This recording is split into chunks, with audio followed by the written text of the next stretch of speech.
Hello everyone, welcome to our channel Skill Crafters. గత క్లాస్లో మనం ఎన్ఎస్ఎం గురించి, ఎన్క్యూఎం గురించి, అలాగే ఎన్ఎంఐసిపిఎస్ గురించి చూసాం. Inter disciplinary cyber physical system గురించి చూసాం. అది వచ్చేసి 2018లో రావడం జరిగింది. ఎన్క్యూఎం గురించి చూసాం, నేషనల్ క్వాంటమ్ మిషన్ గురించి చూసాం. నెక్స్ట్ అలాగే ఎన్ఎస్ఎంలో మనం పరం సిరీస్ కూడా చూసినాం.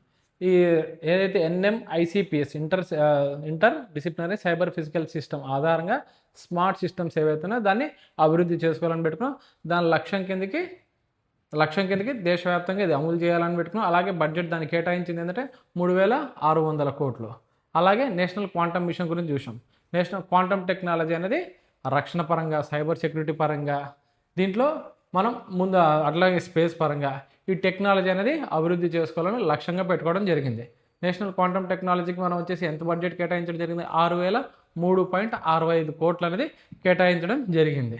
నెక్స్ట్ తీసుకుంటే ఈ నేషనల్ క్వాంటమ్ మిషన్ ఒక అప్లికేషన్ ఏవేమి ఉంది, అప్లికేషన్ ఓరియంటెడ్, దేంట్లో మనం తీసుకెళ్ళాలి క్వాంటమ్ టెక్నాలజీ, దేంట్లో తీసుకెళ్ళాలంటే వ్యవసాయ పరంగా, అలాగే వైద్య పరంగా, వ్యవసాయ పరంగా, అలాగే పరిశ్రమల పరంగా, అలాగే మనం స్పేస్ ఇండస్ట్రీస్, దీనిలో మనం ఈ క్వాంటమ్ టెక్నాలజీ అప్లికేషన్ లెక్క తీసుకోవాలని చెప్పుకున్నాం. అలాగే తీసుకుంటే నేషనల్ సూపర్ కంప్యూటింగ్ మిషన్ వచ్చింది. ఎప్పుడు వచ్చింది? మనకు 2015లో రావడం జరిగింది.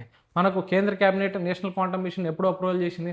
2023 ఏప్రిల్ 19న కేంద్ర క్యాబినెట్ ఆమోదం తెలపడం జరిగింది. 2023 ఏప్రిల్ 19న ఆమోదం తెలపడం జరిగింది. అలాగే నేషనల్ సూపర్ కంప్యూటింగ్ మిషన్ వచ్చేసరికి హై పెర్ఫార్మెన్స్ కంప్యూటింగ్ సంబంధించిన మౌలిక వసతుల్ని అభివృద్ధి చేయాలని లక్ష్యంగా పెట్టుకున్నాం. నేషనల్ సూపర్ కంప్యూటింగ్ మిషన్లో దీంట్లో భాగంగా పరం సిరీస్ అనేది దేశవ్యాప్తంగా దీనికి సంబంధించిన హై పెర్ఫార్మెన్స్ కంప్యూటింగ్ సంబంధించిన ఏదైతే పరం సిరీస్ ఉందో దానికి సంబంధించి దేశవ్యాప్తంగా అమలు చేసుకోవాలని లక్ష్యంగా పెట్టుకుందనేసి చూసాం. ఇవాళ టాపిక్ వచ్చేసి మనకు స్పేస్.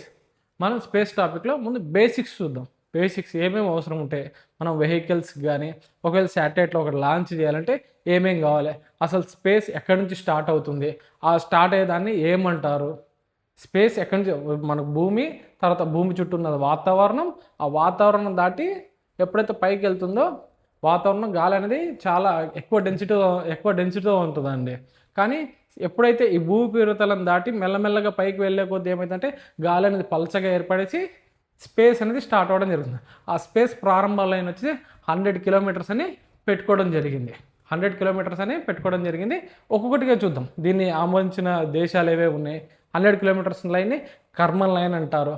అలాగే దీంట్లో చూస్తే గ్రావిటీ అంటే ఏమిటి, గ్యాస్ డెన్సిటీ అంటే ఏమిటి, డ్రాగ్ అంటే ఏమిటి, అట్మాస్ఫియర్ యొక్క స్ట్రక్చర్ ఏంది అంటే అట్మాస్ఫియర్లో ఉన్న స్ట్రక్చర్ ట్రోపోస్ఫియర్ కానీ, స్ట్రాటోస్ఫియర్ కానీ, అలాగే తీసుకుంటే మెసోస్ఫియర్ కానీ, ఇలా ఏవైతే ఉన్నాయో దాని గురించి అట్మాస్ఫియర్ యొక్క స్ట్రక్చర్, ఎక్సోస్ఫియర్, మీసోస్ఫియర్, ఇవన్నీ స్ట్రక్చర్ వైజ్గా చూసుకుంటూ ఒక్కొక్కటిగా ఆర్బిటల్ వెలాసిటీ అంటే ఏమిటి, ఈ యొక్క బేసిక్స్ ఏవైతే ఉంటాయి ఈ బేసిక్స్ అనేది ఫౌండేషన్ ఉంటాయి. ఈ బేసిక్స్ చదివిన తర్వాత మనం స్పేస్ టాపిక్లోకి వెళ్ళాలి. అంటే మనకు ముందు బేసిక్స్ తెలిస్తేనే వెహికల్ ఏ విధంగా లాంచ్ అవుతుంది, రాకెట్ వెహికల్ ఏ విధంగా లాంచ్ అవుతుంది, అలాగే ఏ వెహికల్స్ ఉన్నాయి, అలాగే తీసుకుంటే ఇంతవరకు ఎన్ని శాటిలైట్స్ పంపించాం, ఏ శాటిలైట్స్ ఇంపార్టెంట్, ఇప్పటివరకు ఉన్న వెహికల్స్ ఏమి ఉన్నాయి.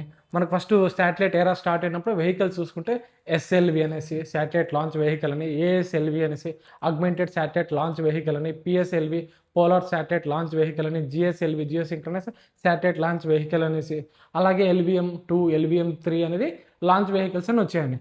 అత్యంత నమ్మకమైన వెహికల్ వచ్చేసి PSLV వెహికల్. మనకు PSLV.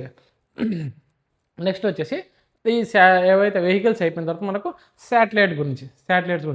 శాటిలైట్స్లో ముఖ్యమైనది ఏంటి? మనకు చంద్రయాన్-1, చంద్రయాన్-2, చంద్రయాన్-3, అలాగే మంగళయాన్, అలాగే ఆదిత్య L1, దీనిల గురించి చూసుకుందామండి. ఒక్కొక్కటిగా చూసుకుందాం. ముందు స్పేస్ బేసిక్స్ చూద్దాం. Space basics concepts.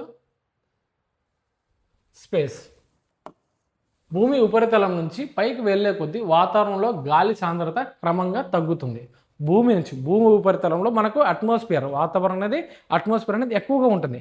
పైకి వెళ్ళే కొద్దీ గాలి అనేది ఎక్కడ ఎక్కువగా ఉంటుందంటే ఎక్కడైతే భూమి ఉంటుందో, భూమి సమతల్యం ఎక్కడైతే ప్లేన్ సర్ఫేస్ ఉంటుందో అక్కడ వచ్చేసి మనకు గాలి సాంద్రత అనేది ఎక్కువగా ఉంటుంది.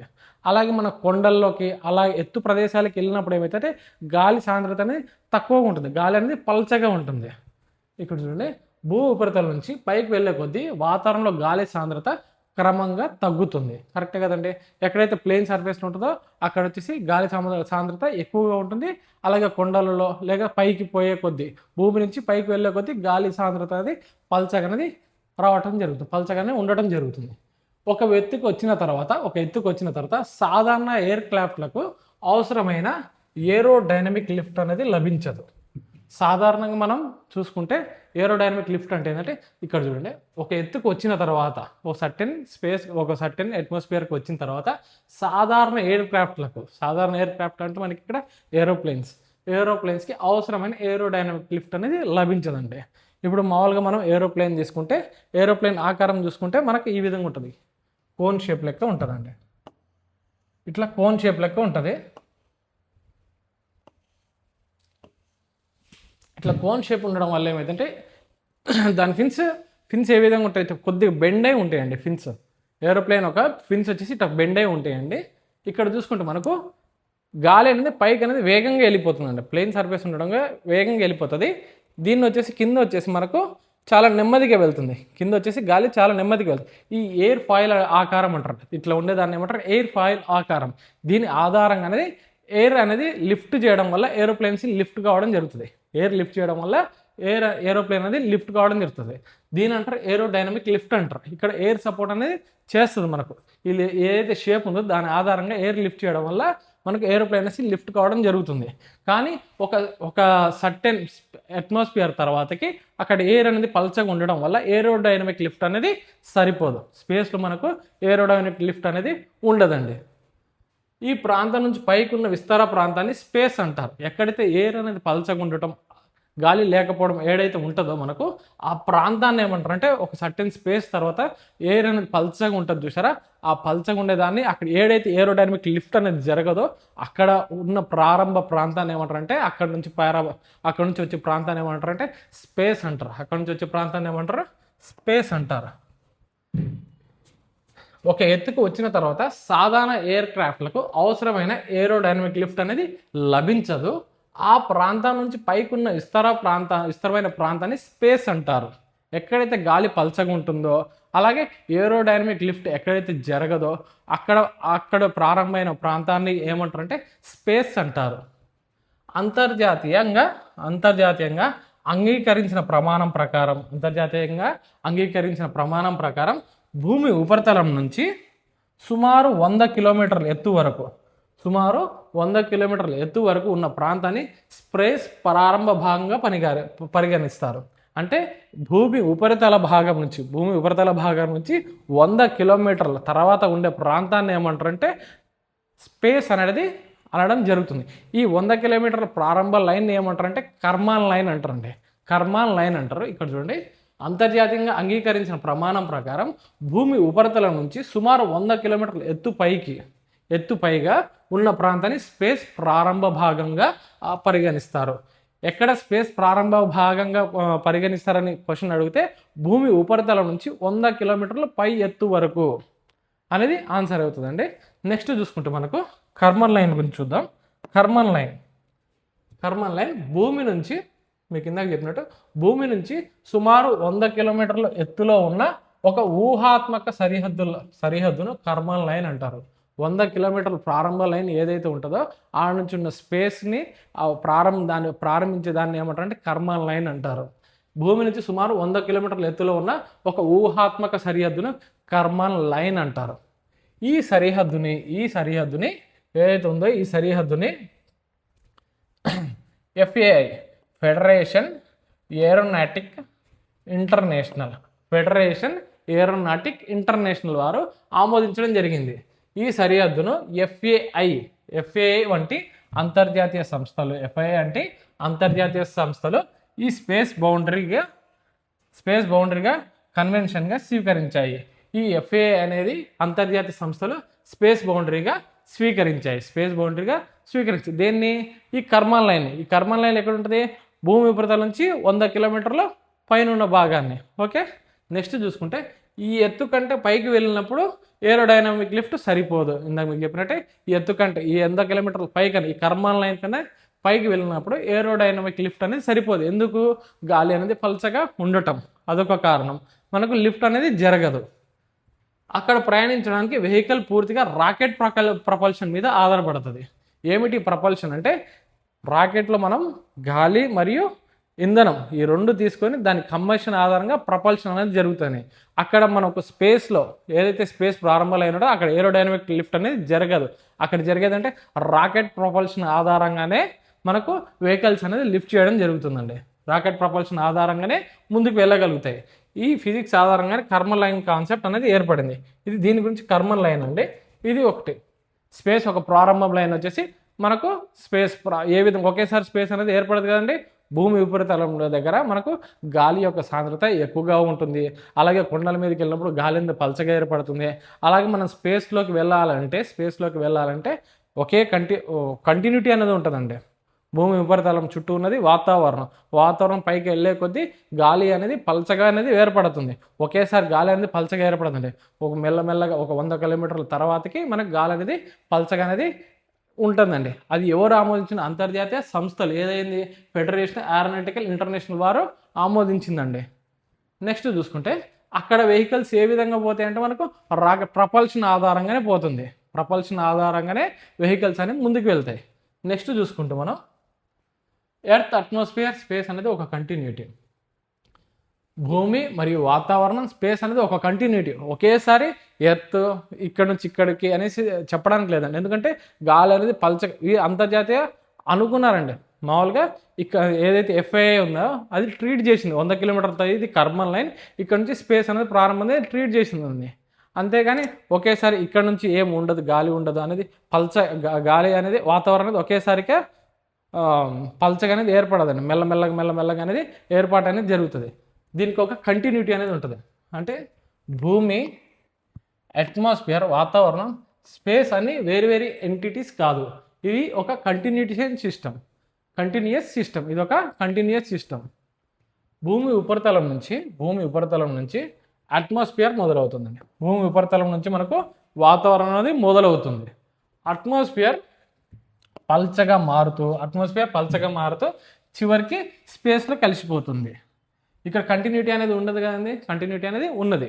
ఎలా భూమి ఉపరితలం ఉన్నంతవరకు భూమి ఉపరితలం మీద అట్మాస్ఫియర్ అనేది ఉంటుంది. అట్మాస్ఫియర్ పైకి వెళ్ళే కొద్దీ గాలి అనేది పల్చగా, దాంతోపాటు స్పేస్ అనేది ప్రారంభం అవ్వడం జరుగుతుంది. అందుకే అట్మాస్ఫియర్ పూర్తిగా ఒక్కసారిగా ముగియదు. అట్మాస్ఫియర్ అనేది పూర్తిగా ఒకసారిగా ముగియదు. స్పేస్ ఒక్కసారిగా మొదలవ్వదు. అట్మాస్ఫియర్ అనేది ఇక్కడ వరకే ఉంటుంది అనేది లేకుండా, అలాగే స్పేస్ ఇక్కడ నుంచి ప్రారంభం అవుతుంది లేకుండా ఒక కంటిన్యూటీ అనేది ఉంటుందండి. భూమి చుట్టూ ఉన్న అట్మాస్ఫియర్ వల్లనే మనకు గాలి, ఒత్తిడి, ప్రెజర్, ఉష్ణోగ్రత సమతుల్యం, నీటి చక్రం, వాతావరణ మార్పులు ఏర్పడతాయి. భూమి చుట్టూ ఉన్న అట్మాస్ఫియర్ వల్లనే, భూమి చుట్టూ ఉన్న వాతావరణం వల్లనే మనకు గాలి అనేది ఏర్పడవడం, అలాగే ప్రెజర్ అనేది, ఒత్తిడి అనేది జరగటం. ఉష్ణోగ్రత సమతుల్యం అంటే మనకు సూర్యుడి నుంచి వేడి అనేది తగులుతుంది. భూమికి వేడి అనేది తగులుతుంది. ఆ వేడి భూమి మొత్తం పీల్చుకుంటే ఏమవుతుందండి, భూమి మొత్తం వేడిగా అయిపోతుంది. అలా కాకుండా మనకు మధ్యలో ఒక పొర అనేది ఉంది, ఓజోన్ లేయర్ అనేది ఉండటం జరిగింది. ఈ ఓజోన్ లేయర్ ఏం చేస్తుంది, మనకు ఎంతైతే వేడి కావాలో అంత మాత్రం భూమి ఉంచుకొని మిగతాది పంపించేస్తుంది. అలాగే యూవీ అనేది ఎక్కువ మొత్తంలో ఓజోన్ లేయర్ అనేది ఎక్కువ మొత్తంలో వేడిని అనేది గ్రహించదండి. ఏవైతే యూవీ రేస్ ఇవన్నీ ప్రొటెక్ట్ చేస్తుంటుంది ఓజోన్ లేయర్ అనేది. ఇక్కడ చూడండి, మళ్ళీ చెప్తా. భూమి చుట్టూన్న అట్మాస్ఫియర్ వల్లనే మనకు గాలి, ఒత్తిడి, ఉష్ణోగ్రత సమతుల్యం, నీటి చక్రం, వాతావరణ మార్పులు ఏర్పడతాయి. భూమి చుట్టూ ఉన్న వాతావరణ మార్పులు అనేవి జరుగుతాయి. మనకి ఇక్కడ ఉష్ణోగ్రత సమతుల్యం తీసుకుంటే, ఉష్ణోగ్రత సమతుల్యం అంటే వేడి అనేది సూర్యుడి నుంచి వచ్చే వేడి భూమి అలాగే పట్టి ఉంచుకోదు. భూమి వేడిని కొద్ది మోతాదులో స్వీకరించి ఇంకొద్ది మోతాదులో వదిలేస్తుంది. అలా వదలకపోతే భూమి మొత్తం ఎప్పుడు వేడిగానే ఉంటుంది. దీన్ని ఏమంటారు ఉష్ణోగ్రత సమతుల్యం అంటారు. అలాగే నీటి చక్రం అంటే మనకు వర్షాలు పడతాయి కదండి. వర్షాలు ఎప్పుడైతే పడతాయి, సముద్రాలు ఇవన్నీ సముద్రాలలో నీళ్ళు, నదులలో, కాలువలో అన్నిట్లో నీళ్ళు అనేది ఉంటాయి. ఎప్పుడైతే సూర్యుడు వల్ల మనకు ఈ నీటి బిందులు ఏవైతే ఉంటాయి, నీటి ఉన్నాయి కదా, ఈ నీరు అనేది ఆవిరావడం స్టార్ట్ అవుతుంది. సూర్యుడి యొక్క వేడి వల్ల నీరు ఏదైతే ఉందో, నదిలో ఉన్న నీరు కానీ సముద్రంలో ఉన్న నీరు కానీ ఆవిరావడం స్టార్ట్ అవుతుంది. ఆవిరి అవడం స్టార్ట్ అవుతుంది. ఈ ఆవిరి కావడం వల్ల ఏమవుతుంది, చిన్న చిన్న నీటి బిందువులు అనేది ఏర్పడడం జరుగుతుంది. చిన్న చిన్న నీటి బిందువులు అనేది ఏర్పాటు అవ్వడం జరుగుతుంది. ఈ నీటి బిందువులు ఏమైతే మన భూమి ఆకర్షణ భూ ఆకర్షణ గ్రావిటీ వల్ల, భూమి యొక్క గ్రావిటీ వల్ల ఏమవుతుందంటే ఈ చిన్న చిన్న నీటి బిందువులు కిందికి పడడం స్టార్ట్ అవుతుంది. ఇదేమైతే మళ్ళీ రైన్ అవుతుంది. వాటర్ ఏదైతే వర్షంకెల్లా ఏర్పడుతుంది. ఈ వర్షం వల్ల ఏర్పడడం వల్ల ఏమవుతుంది, మళ్ళీ కూడా వేడికి, సూర్యుడి యొక్క వేడి వల్ల ఇవి నీటి ఆవిరే ఇట్లా నీటి చక్రం అనేది ఫామ్ అవుతుంది. ఇక్కడ చూడండి, ఇక్కడ సూర్యుడు తీసుకుంటాం మనం.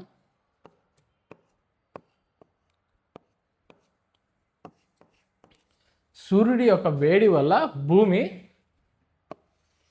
వేడెక్కుతుంది. భూమిలో ఉన్నది ఏంది మనకు, ఇటు తీసుకుంటే ఒకటి సముద్రాలు తీసుకోండి, సముద్రాలు, అలాగే నదులు, సముద్రాలు, నదులు, కాలువలు, చెరువులు, బావిలు ఇవన్నీ ఉంటాయి కదండి. ఇవేమైతే సూర్యుడి యొక్క వేడి వల్ల ఇవేమైతే నీటి ఆవిరి లెక్క ఫామ్ అవుతాయి. నీటి ఆవిరి వల్ల ఏర్పడి ఈ చిన్న చిన్న నీటి ఆవిరిలు ఏమైతే ఒక్కొక్కటి కలుసుకొని నీటి బిందువుల వల్ల ఏర్పడతాయి. ఈ నీటి ఆవిరి అనేది నీటి బిందువు వల్లే ఏర్పడుతుంది. చిన్న చిన్న నీటి ఆవిరి వచ్చేసి నీటి బిందువుల వల్లే పెద్ద పెద్దగా ఏర్పడుతుంది. ఇట్లా ఏర్పడిన తర్వాత ఏమవుతుందంటే ఇవి భూ ఆకర్షణకు లోనై, భూమి గురుత్వాకర్షణ ఉంది కదండి, ఈ భూమి గురుత్వాకర్షణకు లోనై ఈ చిన్న చిన్న నీటి బిందువులు వర్షం రూపంలో భూమి మీద మరలా తిరిగి చేరుతాయి. వర్షం రూపంలో తిరిగి మళ్ళీ భూమికి చేరుతాయి. మళ్ళీ అలా సేమ్ కంటిన్యూషన్, మళ్ళీ సూర్యుడి యొక్క వేడి వల్ల మళ్ళీ నీరు ఆవిరై అలాగే చిన్న చిన్న నీటి బిందువులు మళ్ళీ వర్షం లేక, దీన్ని అంటారు నీటి చక్రం అంటారండి. ఇక్కడ చూడండి, భూమి చుట్టూ ఉన్న అట్మాస్ఫియర్ వల్లనే మనకు గాలి, ఒత్తిడి, ఉష్ణోగ్రత సమతుల్యం, నీటి చక్రం, వాతావరణ మార్పులు అనేది ఏర్పడతాయి. ఇది మనకి స్పేస్ అంటే భూమి మరియు వాతావరణం మరియు స్పేస్ యొక్క కంటిన్యూటీ సిస్టమ్ ఏ విధంగా ఉంది, ఏ విధంగా భూమి దాని చుట్టూ ఉన్న వాతావరణ పొరలు, దానిలో వచ్చే మార్పులు గురించి మనం తెలుసుకోవటం. నెక్స్ట్ చూసుకుంటే ఇక్కడ ఉష్ణోగ్రత సమతుల్యం, ఇవి భూమి సూర్యుడి నుంచి పొందే వేడి మరియు తిరిగి అంతరిక్షానికి విడిచే వేడి మధ్య సమతుల్యాన్ని ఉష్ణోగ్రత సమతుల్యం అంటారు.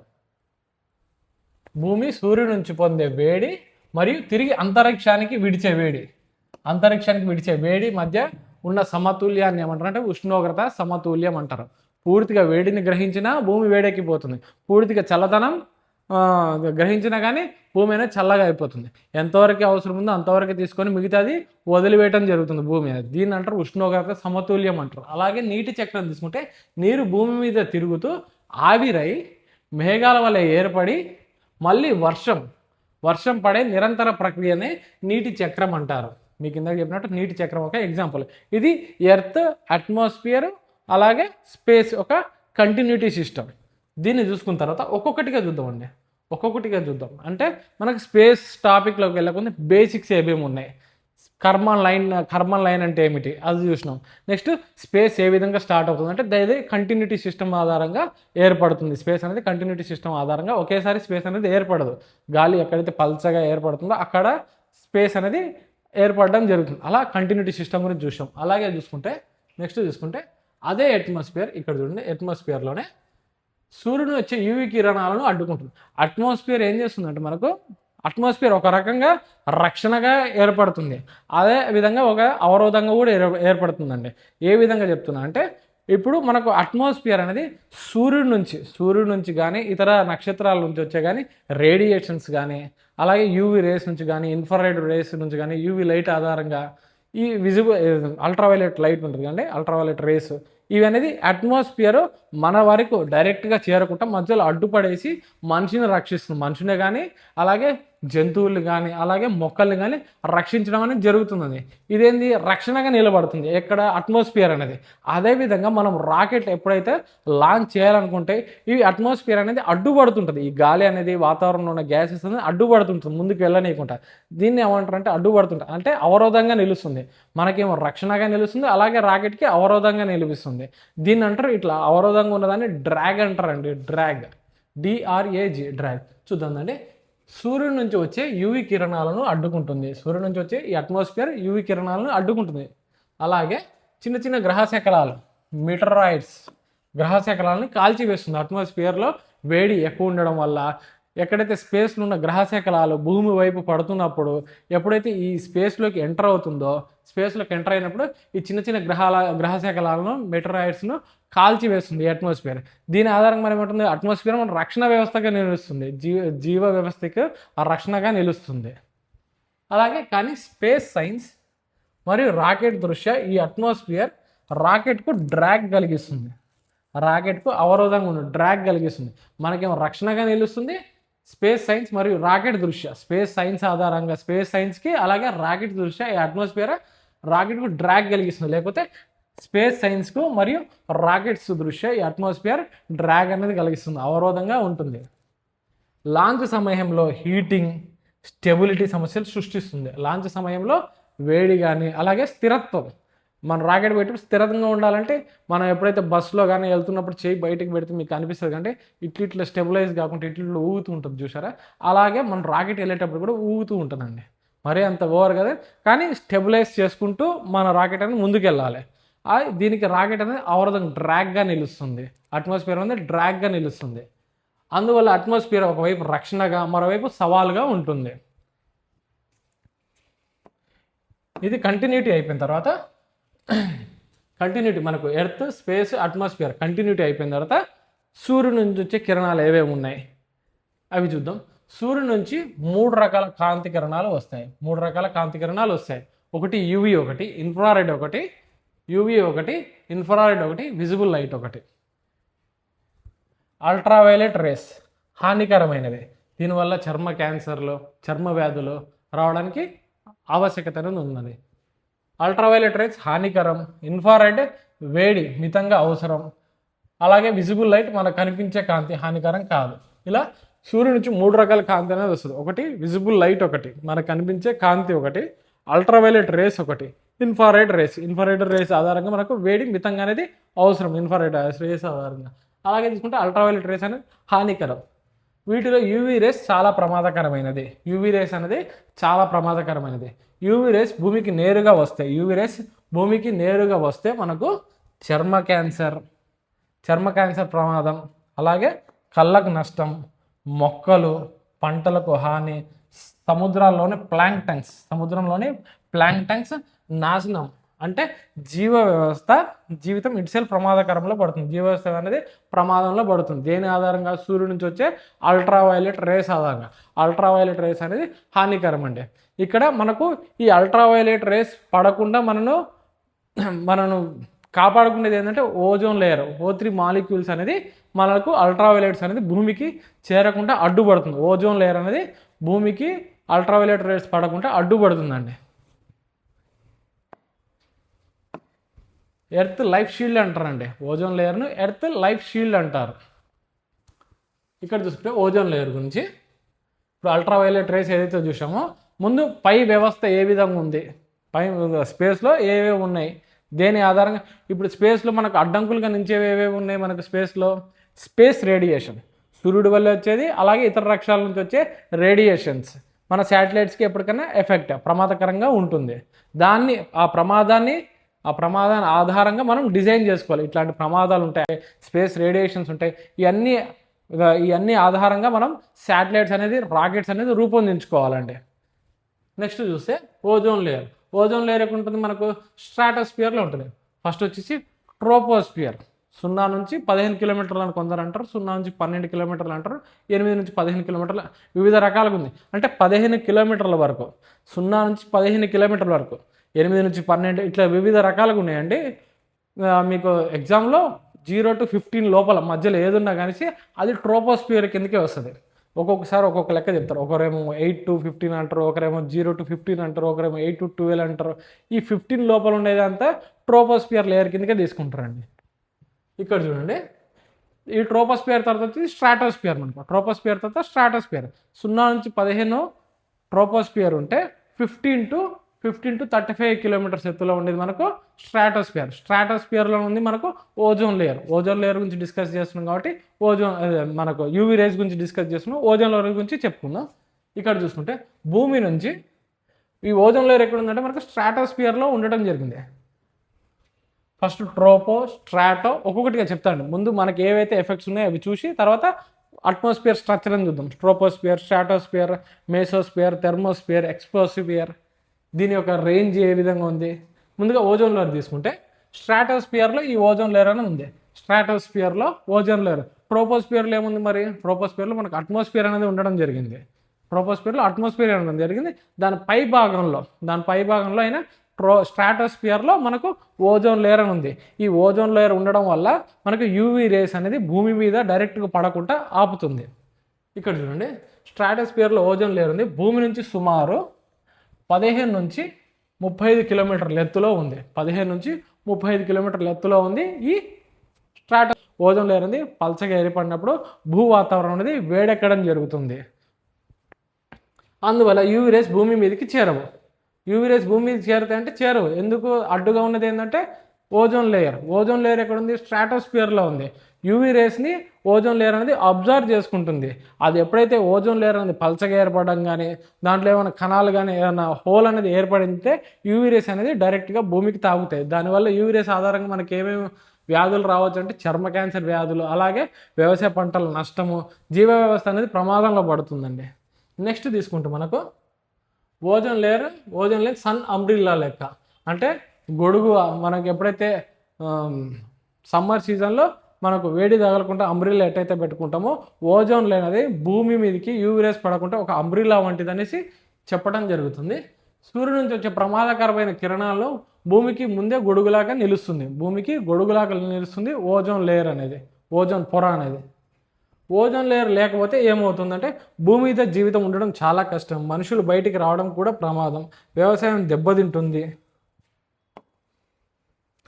అందుకే ఓజోన్ లేయర్ను ఎర్త్ లైఫ్ షీల్డ్ అంటారు. ఓజోన్ లేయర్ని ఏమంటారంటే ఎర్త్ లైఫ్ షీల్డ్ అంటారు. ఇది రాసుకోండి. ఎర్త్ లైఫ్ షీల్డ్ అని దేన్ని అంటారు? ఓజోన్ లేయర్ని అంటారు. ఓజోన్ లేయర్ ఎక్కడుంది? స్ట్రాటోస్ఫియర్ ఆవరణంలో మనకు ఓజోన్ పొర ఉంది. ఓజోన్ పొర ఏం అబ్జర్వ్ చేసుకుంటుంది? యూవీ రేస్ని అబ్జర్వ్ చేసుకుంటుంది. ఇది మనం ఇప్పటివరకు ఏమేమి చూసినాం? మనం స్పేస్ స్టార్టింగ్ ఏ విధంగా వచ్చింది, కర్మన్ లైన్ అంటే ఏందో చూసినాం. స్పేస్ ఏ విధంగా స్టార్ట్ అవుతుందో చూసినాం. తర్వాత ఎర్త్, అలాగే భూమి, వాతావరణం మరియు స్పేస్ యొక్క కంటిన్యూటీ చూసినాం. సూర్యుడి వల్ల కలిగే ప్రమాదాలు, సూర్యుడు మరియు అలాగే ఇతర నక్షత్రాల నుంచి వచ్చే రేడియేషన్ వల్ల కలిగే ప్రమాదాలు, దాన్ని అడ్డుకునే పొర అయిన ఓజోన్ లేయర్ గురించి చూసాం. ఇప్పుడు నెక్స్ట్ వచ్చేసి మనం ఓజోన్ లేయర్ తర్వాత మెటరాయిడ్స్, గ్రహశకలాలు ఇవి ఎక్కడ ఉంటాయి? గ్రహశకలాలు ఎక్కడ? ఈ అట్మాస్ఫియర్లో ఉన్న వేడి కారణంగా ఎప్పుడైతే జరుగుతాయి ఈ గ్రహశకలాలు, ఇతర నక్షత్రాల నుంచి మనకు గ్రహశకలాలు రావటం వల్ల, ఎప్పుడైతే ఇంత స్పీడ్తో వచ్చినప్పుడు ర్యాపిడ్ జరగడం వల్ల ఇవి అట్మాస్ఫియర్లోనే కాలిపోతాయి, అట్మాస్ఫియర్లోనే నాశనం అయిపోతాయి. ఇక్కడ చూడండి, అంతరిక్షం నుంచి భూమి అట్మాస్ఫియర్లోకి, అంతరిక్షం నుంచి, ఇక్కడ సూర్యుడి నుంచి అనట్లేదు, అంతరిక్షం నుంచి భూమి అట్మాస్ఫియర్లోకి వేగంగా వచ్చి గాలితో ఘర్షణ వల్ల కాలిపోతున్న చిన్న రాళ్ళను మెటరాయిడ్స్ అంటారు. అంటే అంతరిక్షం నుంచి వచ్చే గ్రహశకలాలు అట్మాస్ఫియర్తో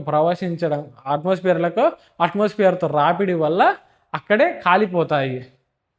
ఇది వచ్చేసి రాత్రి ఆకాశంలో ఏ విధంగా కనిపిస్తే మనకు ఈ మెటరాయిడ్స్ కాలిపోతున్నాయంటే ఎప్పుడు కనిపిస్తాయి అంటే రాత్రి ఆకాశంలో మీకు షూటింగ్ స్టార్స్ లెక్క కనిపిస్తాయి. బ్లింక్ అవుతూ వస్తుంటాయి చూడండి, షూటింగ్ స్టార్స్.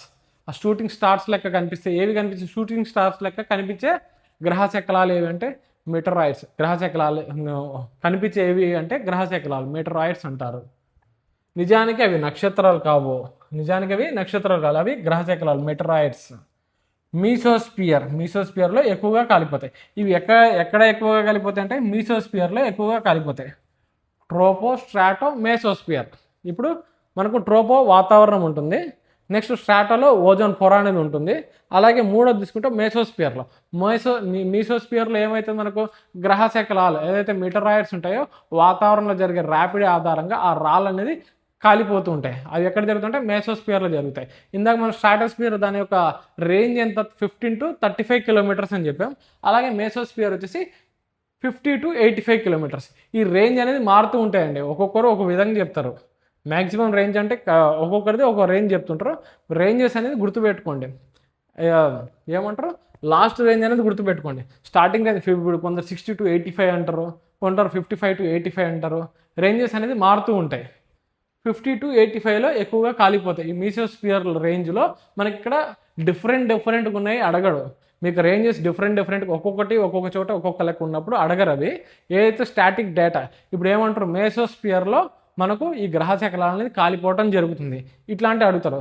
గ్రహశకలాలు ఏ స్పియర్లో మనకు కాలిపోతుందంటే మేసోస్పియర్లో కాలిపోతాయి. ఓజోన్ లేయర్ ఎక్కడ మనకు ప్రారంభం అవుతుందంటే ఎక్కడ ఉంటుందంటే స్ట్రాటోస్పియర్లో ఉండటం జరుగుతుంది. ఓజోన్ లేయర్ దేనిని అడ్డగిస్తుందంటే యూవీ రేస్ని అడ్డగిస్తుంది. ఇట్లాంటి బిట్స్ అడుగుతారు. స్టాటిక్ డేటా అనేది అడుగుతారు. డిఫరెంట్గా రేంజెస్ ఉంటే డిఫరెంట్ ఉన్న రేంజెస్ అనేది అడగరండి. నెక్స్ట్ తీసుకుంటే ఈ మనకు మెటరాయిడ్స్ మీసోస్పియర్లో ఎక్కువగా ఉంటే దీని ఆధారంగా ఏమైతే భూమిని రక్షించబడుతుంది. భూమి అనేది రక్షించబడుతుంది. మన భూమి మీద గ్రహశకలాలను పడకుండా మీసోస్పియర్ అనేది గ్రహశకలాలు ఏవైతే ఉంటాయో అవి అక్కడే కాలిపోతాయి. దాని ఆధారంగా భూమి అనేది రక్షించబడుతుంది. నెక్స్ట్ తీసుకుంటే మనం అట్మాస్ఫియర్. ఇప్పుడు స్ట్రక్చర్ చూద్దాం. అట్మాస్ఫియర్ ఒక్కొక్కటి. అట్మాస్ఫియర్ అనేది వాతావరణం అనేది భూమి గురుత్వాకర్షణ శక్తి వల్ల భూమిని చుట్టూ నిలిచి ఉన్న వాయువుల పొర. భూమి చుట్టూ గురుత్వాకర్షణ వల్ల శక్తి వల్ల భూమి యొక్క గురుత్వాకర్షణ శక్తి వలన ఏమవుతుందంటే ఈ వాయువుల పొర అనేది భూమి చుట్టూనే ఉంటుంది. అటు కార్బన్ డైఆక్సైడ్ కానీ, ఆక్సిజన్ కానీ, నైట్రోజన్ కానీ ఇవన్నీ ఏమవుతాయి మనకు ఈ భూమి చుట్టూ ఉన్న వాతావరణ పొరలోనే ఇవనేది నిల్చొని ఉంటాయండి. దేని ఆధారంగా భూమి యొక్క గురుత్వాకర్షణ శక్తి ఆధారంగా. ఇక్కడ చూడండి, అట్మాస్ఫియర్ అనేది భూమి గురుత్వాకర్షణ శక్తి వల్ల భూమి చుట్టూ నిల్చున్న వాయువుల పొర అంటారు. భూమి చుట్టూ నిల్చున్న వాయువుల పొరని వాతావరణం అంటారు. నెక్స్ట్ ఈ వాయువుల పొర లేకపోతే భూమిపై జీవం అనేది ఉండదు. భూమి తీవ్రమైన ఉష్ణోగ్రత మార్పులకు గురవుతుంది. ఈ వాతావరణ పొర అనేది లేకపోతే గ్రహశకలాలు అనేది భూమి మీద పడే ఛాన్సెస్ ఉంటాయి. అలాగే సూర్యుడి నుంచి అలాగే ఇతర గ్రహాల నుంచి రేడియేషన్స్ అనేవి విడుదలవుతాయి. యూవీ రేస్ అనేది డైరెక్ట్గా భూమి మీద పడతాయి. అలా కాకుండా ఉన్నదంటే ఈ అట్మాస్ఫియర్ అనేది భూమిని కాపాడుకుంటూ వస్తుంది. ఇక్కడ చూడండి, భూమిపై జీవం అనేది ఉండదు. ఈ వాతావరణం లేకపోతే భూమిపై జీవం అనేది ఉండదు. భూమి తీవ్రమైన ఉష్ణోగ్రత మార్పులకు గురవుతుంది. స్పేస్ రేడియేషన్ నేరుగా భూమిని తాగుతుంది. అందువల్ల అట్మాస్ఫియర్ భూమి జీవన వ్యవస్థకు అత్యంత కీలకం. అట్మాస్ఫియర్ అనేది వాతావరణం అనేది భూమికి అత్యంత కీలకమైంది. నెక్స్ట్ ఇప్పుడు 3 చూసుకున్నాం మనం. ఓజోన్ పొర గురించి అలాగే ఓజోన్ లేయర్ గురించి డిస్కస్ చేసాం. దాంట్లో ఆధారంగా స్ట్రాటోస్పియర్ గురించి డిస్కస్ చేసాం. అలాగే మీసోస్పియర్లో మనకు గ్రహశకలాలు అనేది ర్యాపిడ్ వల్ల అవి కాలిపోతాయని చూసాము. అలాగే మీసోస్పియర్లో భాగం మెటరాయిడ్స్ గురించి చూసాం. అలాగే అట్మాస్ఫియర్ గురించి చూసాం. ఈ 3 చూసిన తర్వాత నెక్స్ట్ వచ్చేసి మనకు అట్మాస్ఫియర్ స్ట్రక్చర్ చూద్దాం. Space radiation. ఓకే, నెక్స్ట్ వచ్చేసి స్పేస్ రేడియేషన్ అంటే మీకు చెప్పినట్టే సూర్యుడి నుంచి కానీ ఇతర నక్షత్రాల నుంచి వచ్చే రేడియేషన్. ఇక్కడ చూడండి, సూర్యుడు మరియు ఇతర నక్షత్రాల నుంచి వచ్చే అధిక శక్తి గల కిరణాలు లేదా కణాలు. ఎగ్జాంపుల్ కిరణాల కిందకి తీసుకుంటే యూవీ రేస్ కిందకి తీసుకోవచ్చు. ఇవి భూమి అట్మాస్ఫియర్ చాలా వరకు అడ్డుకుంటుంది. భూమి అట్మాస్ఫియర్ అనేది చాలా వరకు అడ్డుకుంటుంది. స్పేస్ రేడియేషన్ని భూమి అనేది చాలా వరకు అడ్డుకుంటుంది. కానీ అప్పర్ అట్మాస్ఫియర్ మరియు స్పేస్లో అప్పర్ అట్మాస్ఫియర్ అంటే ట్రోపోస్ఫియర్, స్ట్రాటోస్ఫియర్ కాకుండా మిగతా ఉన్నాయి కదండి. మేసోస్ఫియర్ కానీ, థెర్మోస్ఫియర్ కానీ, ఎక్సోస్ఫియర్. మేసో, థెర్మో, ఎక్సో అనేది అప్పర్ అట్మాస్ఫియర్. ట్రోపోస్ట్రాటా అనేది లోయర్ అట్మాస్ఫియర్. ఈ అప్పర్ అట్మాస్ఫియర్ మరియు స్పేస్లో ఇవి శాటిలైట్స్ మరియు ఆస్ట్రోనాట్స్కి ప్రమాదం కలిగిస్తాయి. స్పేస్ రేడియేషన్ అనేది అప్పర్ అట్మాస్ఫియర్ మరియు స్పేస్లో శాటిలైట్స్ మరియు ఆస్ట్రోనాట్స్కి ప్రమాదం కలిగిస్తాయి. అప్పర్ అట్మాస్ఫియర్లో ఇవి ప్రమాదాన్ని కలిగిస్తాయి. స్పేస్ రేడియేషన్ అనేది అప్పర్ అట్మాస్ఫియర్లో ఏదైతే చెప్పానో మీకు, స్పేస్లో ఈ అప్పర్ అట్మాస్ఫియర్లో ఉన్నారు అంటే మేసో, థెర్మో, ఎక్సో. మనకు స్టార్టింగ్ వచ్చేసి ట్రోపో ఉంటుందండి. ట్రోపో స్ట్రాటో వచ్చేసి lower atmosphere.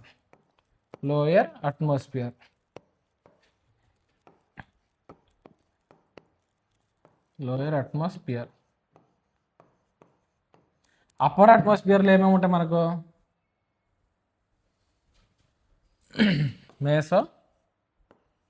మేసోస్ఫియర్, థెర్మోస్ఫియర్, ఎక్సోస్ఫియర్.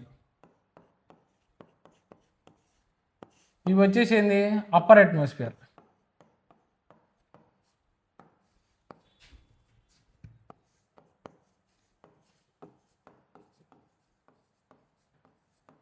Upper atmosphere, lower atmosphere. ఈ అప్పర్ అట్మాస్ఫియర్లో ఏమైతుందంటే ఈ స్పేస్ రేడియేషన్ ఆధారంగా మన రాకెట్స్ కానీ ఆస్ట్రోనాట్స్ కానీ ప్రమాదంగా మారుతాయి ఈ అప్పర్ అట్మాస్ఫియర్లో ఈ స్పేస్ రేడియేషన్ వల్ల. స్పేస్ రేడియేషన్ అంటే ఏంటంటే సూర్యుడి నుంచి కానీ ఇతర నక్షత్రాల నుంచి కానీ వచ్చే అధిక శక్తి గల కిరణాలు లేదా కణాలు. ఓకేనా, ఇది మనకు స్పేస్ రేడియేషన్ సంబంధించింది. నెక్స్ట్ తీసుకుంటే అట్మాస్ఫియర్ స్ట్రక్చర్ చూద్దామండి. Structure of earth atmosphere. మీకు చెప్పినట్టు భూమి అట్మాస్ఫియర్ను సాధారణంగా 5 ప్రధాన పొరలుగా విభజిస్తారు. భూమి అట్మాస్ఫియర్ని సాధారణంగా 5 పొరలుగా విభజిస్తారు. ఇక్కడ చూడండి 5 పొరలుగా విభజిస్తారు. ఫస్ట్ తీసుకుంటే ట్రోపోస్ఫియర్. భూమి ఉపరితలం నుంచి సుమారు 0 నుంచి 12, 8 నుంచి 15 కిలోమీటర్లు, ఒక్కొక్కరు ఒక రేంజ్ చెప్తారండి. కరెక్ట్ రేంజ్ అయితే 15 లోపల ఉంటుందండి. 15 లోపల ఉండే రేంజ్ని ట్రోపోస్ఫియర్ ఆవరణం అంటారు. ఒక్కొక్కరు ఒక రేంజ్ చెప్తారు. మీకు 15 లోపల ఏదైతే ఎగ్జామ్ బిట్లో మీకు అడిగేటప్పుడు 0 నుంచి 6, 0 నుంచి 10, 0 నుంచి 15 లోపల ఏవైతే రేంజ్ ఉంటాయో, లేకపోతే 8 నుంచి 12 ఇట్లా ఏ రేంజ్ ఉన్నా కానీ 0 నుంచి 15 లోపల ఉన్న రేంజ్ ట్రోపోస్ఫియర్కి తీసుకుంటారు. మీకు స్టాటిక్ వచ్చేసి చెప్తానండి. మీకు కరెక్ట్గా డేటా 35,786 అనేది ఎక్సోస్ఫియర్లో ఉంటుందండి. ఎక్సోస్ఫియర్లో ఉండడం జరుగుతుంది. చూద్దాం, ఒక్కొక్కటిగా చూద్దాం. ఇది అనేది వేరీ అవుతుంటుంది. ఒక్కొక్కరికి ఒక రేంజ్ పెట్టుకుంటారు. ట్రోపోస్ఫియర్ వచ్చేసి భూమి ఉపరితలం నుంచి సుమారు 0 నుంచి 12 కిలోమీటర్ల వరకు, లేకపోతే 8 నుంచి 15. మీకు 2 ఎందుకు చెప్తున్నా అంటే ఒక్కొక్క రేంజ్ అడుగుతారు. తర్వాత మీరు తప్పు చెప్పారని కాకుండా రేంజెస్ అనేది వ్యారీ అవుతూ ఉంటాయి. వ్యారీ అనేది ఒక్కొక్కసారి ఒక లెక్క చెప్తుంటారు. 0 నుంచి 15 లేదా 0 నుంచి 12 వరకు మనకు వచ్చేది ట్రోపోస్ఫియర్ ఆవరణం అంటారు. భూమి ఉపరితలం నుంచి సుమారు 0 నుంచి 12 కిలోమీటర్ల వరకు, లేకపోతే 8 నుంచి 15 కిలోమీటర్ల వేరియేషన్స్ మనం జీవించే పొర ఇది. దీని యొక్క ఆవరణం వచ్చి 0 నుంచి 12 కిలోమీటర్లు. ఈ ఆవరణలో మనం జీవిస్తున్నాం. ఇది ట్రోపోస్ఫియర్ ఆవరణంలో. ఇక్కడ మనకు వర్షాలు, మేఘాలు, గాలుల వంటి వెదర్ ఫినామినా ఇక్కడ జరుగుతాయి.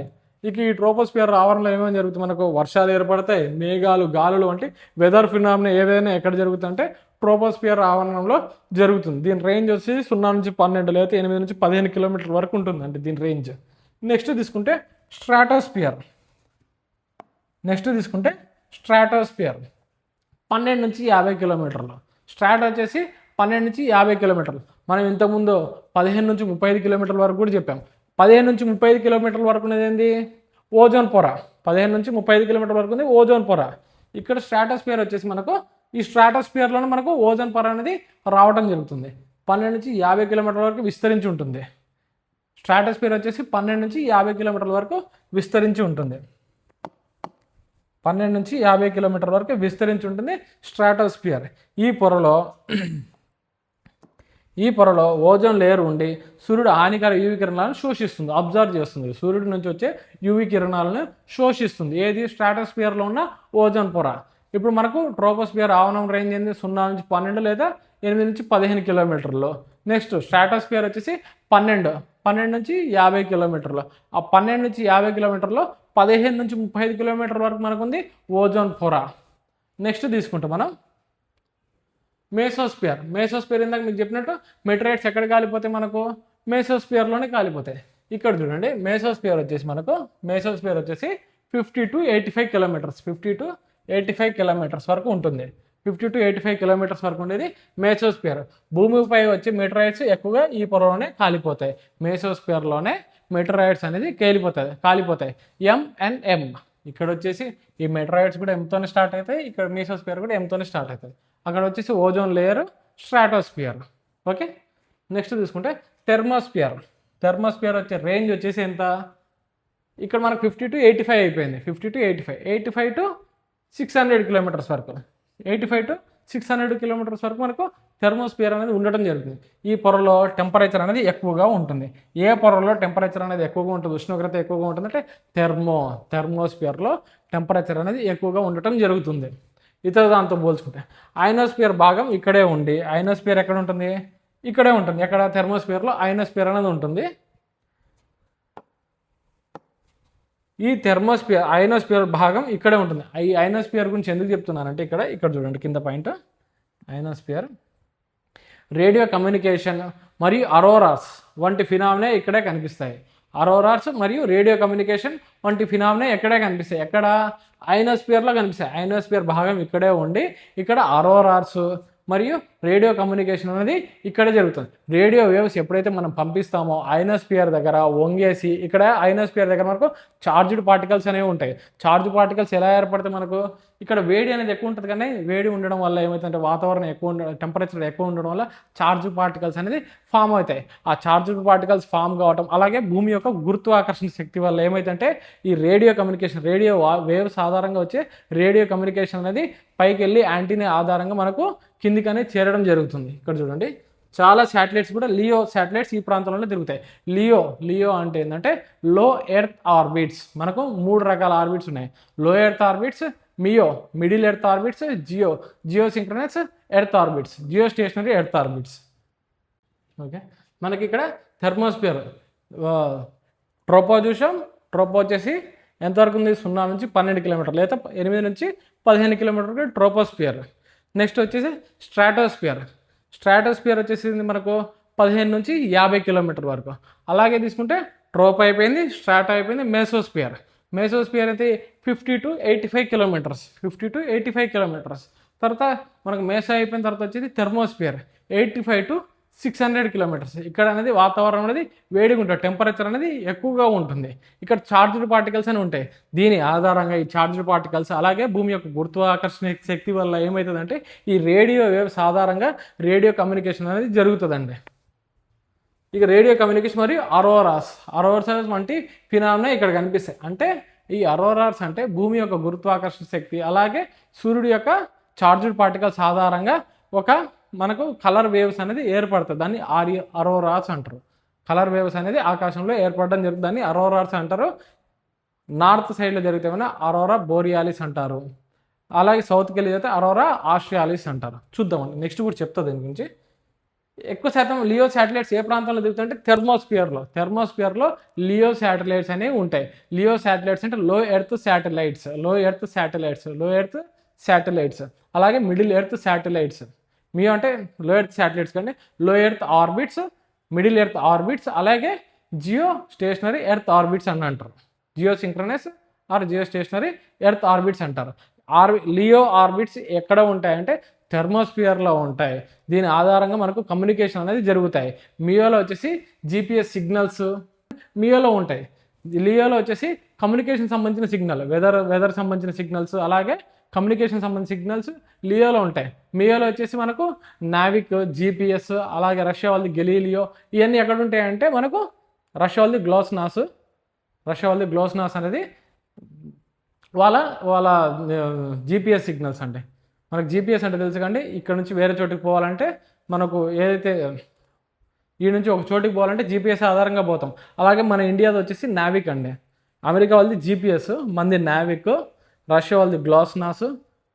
ఇవి అవి ఎక్కడ ఉంటాయంటే మియోలో ఉంటాయి. ఈ గ్లోబల్ పొజిషన్ సిస్టమ్ ఏదైతే మనకు ఎర్త్ సంబంధించిన పొజిషన్స్ ఎక్కడ ఉంటాయంటే మియోలో పెడతారండి. అలాగే మనకు కమ్యూనికేషన్ ఏదైతే టీవీస్ కానీ కమ్యూనికేషన్ ఏవైతే నిరంతరంగా వస్తుంటుంది దాన్ని జియోలో పెడతారు. జియో అంటే ఈ జియో ఆర్బిట్స్ ఎలా తిరుగుతుంటే ఎర్త్ ఎంత స్పీడ్తో తిరుగుతో జియో కూడా అంతే స్పీడ్తో తిరుగుతాయండి. ఒక్కొక్కటిగా చూద్దాం. ఫస్ట్ ఇది కంప్లీట్ చేద్దాం. నెక్స్ట్ చాలా లియో శాటిలైట్స్ ఈ ప్రాంతంలోనే తిరుగుతాయి. ఎక్కడ తిరుగుతాయి మనకు థెర్మోస్ఫియర్లో తిరగడం జరుగుతుంది.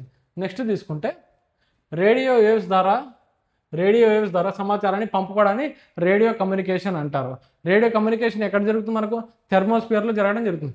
రేడియో వేవ్స్ ద్వారా రేడియో కమ్యూనికేషన్ అని జరుగుతుంది. ఉదాహరణ radio, TV, mobile calls, satellite communication ఇవన్నీ ఎక్కడ జరుగుతాయి మనకు ఈ రేడియో సాధారణంగా రేడియో కమ్యూనికేషన్ ఎక్కడెక్కడ జరుగుతుంది. ఉదాహరణ radio, TV, mobile calls, satellite communication ఈ లియో సంబంధించింది ఏడ జరుగుతుందంటే థెర్మోస్ఫియర్లో జరుగుతుంది. థెర్మోస్ఫియర్లో ముఖ్యంగా అయనోస్ఫియర్లో జరగడం జరుగుతుంది. థెర్మోస్ఫియర్ ఒక రేంజ్ ఎంత 85 to 600 కిలోమీటర్స్. నెక్స్ట్ చూసుకుంటే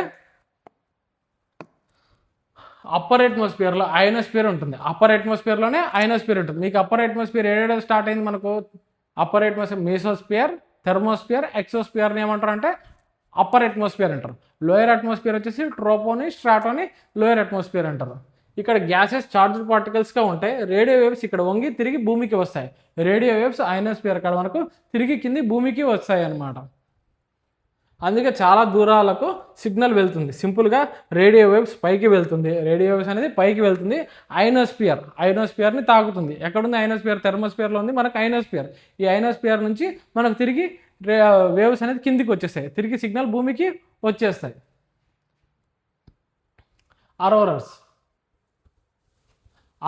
అరోరాస్ అనేది సూర్యుని చార్జ్డ్ పార్టికల్స్ మరియు భూమి మ్యాగ్నెటిక్ ఫీల్డ్ పరస్పర చర్య వల్ల అరోరాస్ అనేది భూమి యొక్క మ్యాగ్నెటిక్ ఫీల్డ్ సూర్యుని యొక్క చార్జ్డ్ పార్టికల్స్ పరస్పరం చర్య వల్ల పోలార్ ప్రాంతంలో కనిపించే కాంతి వలయాలు అటు నార్త్లో ఉన్న పోలార్ కానీ సౌత్లో పోలార్ కానీ, నార్త్లో పోలార్ని ఏమంటారు అంటే అరోరా బోరియాలిస్ అంటారు. అలాగే సౌత్ పోల్ వచ్చేసి అరోరా ఆస్ట్రియాలిస్ అంటారు. సన్ నుంచి చార్జ్ పార్టికల్స్ వస్తాయి. అలాగే భూమి నుంచి మ్యాగ్నెటిక్ ఫీల్డ్ గురుత్వాకర్షణ వల్ల పోల్స్ వైపు లాగుతుంది. ఐనోస్ఫియర్లో గ్యాసెస్ తోడై రంగుల కాంతుల లెక్క కనిపిస్తాయి. మీకు ఏం లేదండి, సూర్యుడు ఒక చార్జ్డ్ పార్టికల్స్ అలాగే భూమి యొక్క గురుత్వాకర్షణ శక్తి వల్ల పోల్స్లలో ఏమవుతుందంటే నార్త్ పోల్ కానీ సౌత్ పోల్లో కానీ ఈ కాంతి వలయాలు అనేది ఏర్పడుతుంది. నార్త్లో వచ్చేసి ఆ కాంతి వలయాన్ని ఏమంటారంటే నార్త్లో వచ్చేసి అరోరా బోరియాలిస్ అంటారు. అరోరా బోరియాలిస్ ఎక్కడ ఏర్పడుతుంది? నార్త్ పోల్లో ఏర్పడుతుంది. అరోరా బోరియాలిస్ నార్త్ పోల్లో ఏర్పడుతుంది. సౌత్ పోల్లో ఏమవుతుంది?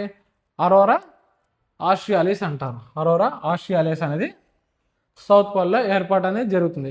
అరోరాస్ ఏ విధంగా ఫామ్ అవుతాయంటే మనకు సూర్యుని యొక్క చార్జ్డ్ పార్టికల్స్ అలాగే భూమి యొక్క గురుత్వాకర్షణ శక్తి దీని యొక్క పరస్పర చర్య వల్ల కాంతి వలయాలు అనేది ఏర్పడడం అనేది జరుగుతుందండి. అరోరాస్ ఆకాశాన్ని రంగులతో నింపుతాయి. అరోరాస్ పోలార్ స్కై లైట్స్ అంటారు. అరోరాస్ని ఏమంటారు? పోలార్ స్కై లైట్స్ అంటారు. అరోరాస్ ఏమంటారు? పోలార్ స్కై లైట్స్ అంటారు. నెక్స్ట్ తీసుకుంటే ఎక్సోస్ఫియర్. ఇప్పటి వరకు మనం ట్రోపో, స్ట్రాటో, మేసో, థెర్మో చూసాం. ఎక్సోస్ఫియర్ 600 కిలోమీటర్ల పైగా ఉండేది ఎక్సోస్ఫియర్ అంటారు. 600 కిలోమీటర్ల పైగా ఉండేది ఎక్సోస్ఫియర్ అంటారు. ఇది అట్మాస్ఫియర్ యొక్క చివరి పొర. ఇక్కడ నుంచి అట్మాస్ఫియర్ క్రమంగా స్పేస్లోకి మారుతుంది. ఎక్కడి నుంచి క్రమంగా అట్మాస్ఫియర్ అనేది స్పేస్లోకి మారుతుందంటే ఎక్సోస్ఫియర్ తర్వాత, అంటే 600 కిలోమీటర్ల తర్వాత మనకు మెల్లగా గాలి అనేది పల్చగా ఏర్పడుతూ 100 కిలోమీటర్లు అనేది కర్మన్ లైన్ కిందకి పెట్టుకున్నారు. మనం చెప్పే అక్కడి నుంచి స్పేస్ అనేది ప్రారంభ లైన్గా అనుకోవడం జరిగింది. ఏది? FAA ఆధారంగా, ఫెడరేషన్ ఏరోనాటిక్ ఇంటర్నేషనల్ అనేది ఆమోదించడం అనేది జరిగింది. FAA కర్మన్ లైన్ని ఆమోదించడం జరిగింది. దాన్ని 100 కిలోమీటర్ల తర్వాత ఉన్నదాన్ని స్పేస్ అంటారు. మనకి ఇక్కడ ఎక్సోస్ఫియర్ తర్వాతకి స్టార్ట్ అయ్యేదాన్ని ఏమంటారు? స్పేస్ అంటారు. ఎక్సోస్ఫియర్ తర్వాత అట్మాస్ఫియర్ అనేది స్పేస్ లెక్క మారుతుంది. ఇక్కడికి మనం స్పేస్ ఏ విధంగా అయ్యింది, స్పేస్లోకి మనం వెళ్ళాం. ఇప్పటివరకు అట్మాస్ఫియర్ నుంచి స్పేస్లోకి వెళ్ళాం. నెక్స్ట్ చూసుకుంటే అప్పర్ అట్మాస్ఫియర్, లోయర్ అట్మాస్ఫియర్. ఇది ఇందాక మీకు చెప్పాను. ట్రోపోస్ఫియర్ మరియు స్ట్రాటోస్ఫియర్ని లోయర్ అట్మాస్ఫియర్ గాను, అలాగే మెసోస్ఫియర్, థెర్మోస్ఫియర్, ఎక్సోస్ఫియర్ అప్పర్ అట్మాస్ఫియర్గా ఉంటుంది. ట్రోపోస్ఫియర్ వచ్చేసి 0 నుంచి 12 లేకపోతే 8 నుంచి 15 కిలోమీటర్లు, 15 నుంచి 50 కిలోమీటర్ల వరకు స్ట్రాటోస్ఫియర్, 15 నుంచి 35 కిలోమీటర్ల వరకు ఇక్కడ రాస్తుంది చూడండి. ట్రోపో వచ్చేసి 0 నుంచి 12 కిలోమీటర్లు లేదా 8 నుంచి 15 కిలోమీటర్లు. స్ట్రాటోస్ఫియర్ వచ్చేసి మనకు ఎంతవరకు ఉంది? 15 నుంచి 50 కిలోమీటర్ల వరకు ఉంది. దీంట్లో ఉంది ఓజోన్ పొర. ఓజోన్ ఎంతవరకు ఉంది? 15 నుంచి 35 కిలోమీటర్ల వరకు ఓజోన్ పొర అనేది ఉండటం జరిగింది. నెక్స్ట్ మెసోస్ఫియర్లో మనకి ఏదైతే మెటరాయిడ్స్ అనేది కాలిపోతుంటాయి. మెటరాయిడ్స్ అనేది ఈ వాతావరణంలో కాలిపోతుంది మెసోస్ఫియర్ ఎంత? 15 నుంచి 50 అంటే ఇది 50 నుంచి 85 కిలోమీటర్లు. 50 నుంచి 85 కిలోమీటర్లు.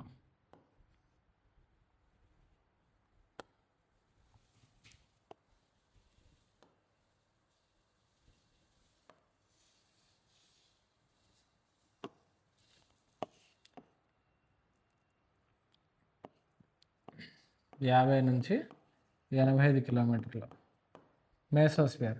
థెర్మోస్ఫియర్ వచ్చేసి ఎంత? 85 నుంచి 600 కిలోమీటర్లు. ఈ థెర్మోస్ఫియర్లోనే మనకేముంటుంది, లియో, లో ఎర్త్ ఆర్బిట్స్. లో ఎర్త్ ఆర్బిట్ అనేది ఎక్కడ ఉంటుంది, మనకు దాదాపు కొన్ని సిగ్నల్స్, కమ్యూనికేషన్ సంబంధించిన సిగ్నల్స్, మొబైల్ సిగ్నల్స్, టీవీకి సంబంధించిన సిగ్నల్, టీవీ కదండి మొబైల్ సంబంధించింది, టీవీ అనేది బ్రాడ్కాస్ట్ నిరంతరంగా ఉంటుంది కాబట్టి దాన్ని జియోలో పెడతారండి. జీపీఎస్ సంబంధించిన సిగ్నల్స్ మియోలో పెడతారు. ఇవి వచ్చేసి లియోలో వచ్చేసి మనకు రేడియో వేవ్ సిగ్నల్స్, దీనికి సంబంధించి లియోలో పెడతారు. నెక్స్ట్ ఎగ్జోస్ఫియర్ వచ్చేసి 600 కిలోమీటర్స్ ప్లస్, 600 కిలోమీటర్స్ ప్లస్.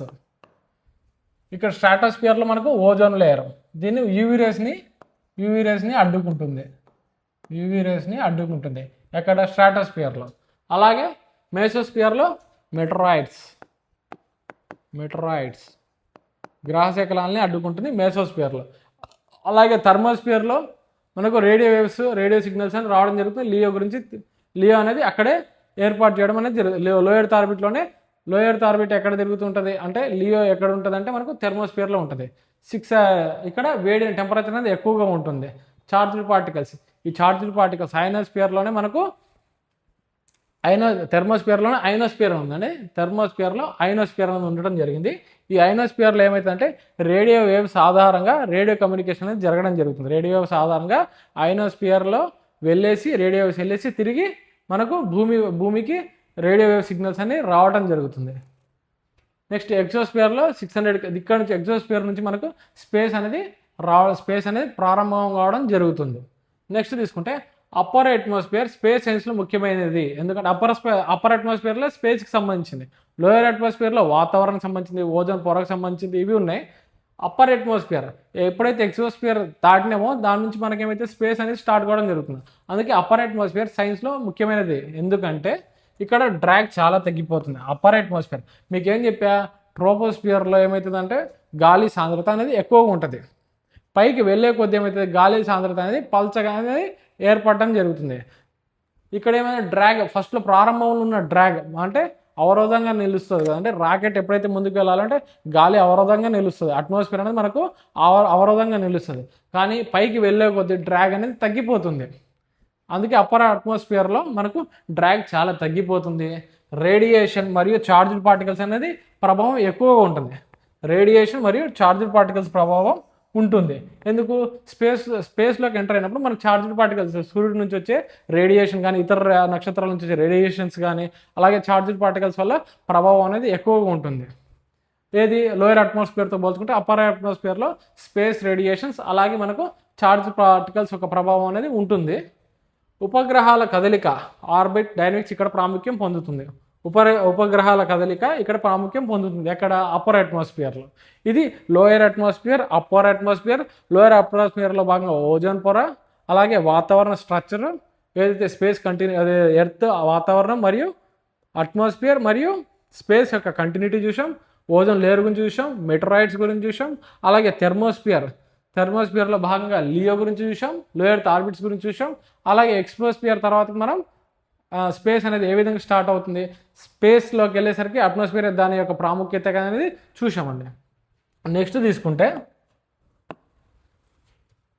ఉష్ణోగ్రత సమతుల్యం. నీకు ఆల్రెడీ చెప్పాను, ఉష్ణోగ్రత సమతుల్యం అనేది భూమి సూర్యుడి నుంచి వచ్చే వేడిని పూర్తిగా గ్రహించకుండా కొంతవరకు ఉంచుకొని మిగతాది పంపించేయడం. అది వేడి కానీ చల్లదనం కానీ. ఇక్కడ చూడండి, భూమి ఎక్కువ వేడి కాకుండా ఎక్కువ చలిగా కాకుండా ఒక స్థిర ఉష్ణోగ్రతలు ఉండటాన్ని ఉష్ణోగ్రత సమతుల్యం అంటారు. భూమికి సూర్యుడి నుంచి వేడి వస్తుంది, భూమి ఆ వేడిలో కొంత భాగాన్ని బయటికి పంపుతుంది.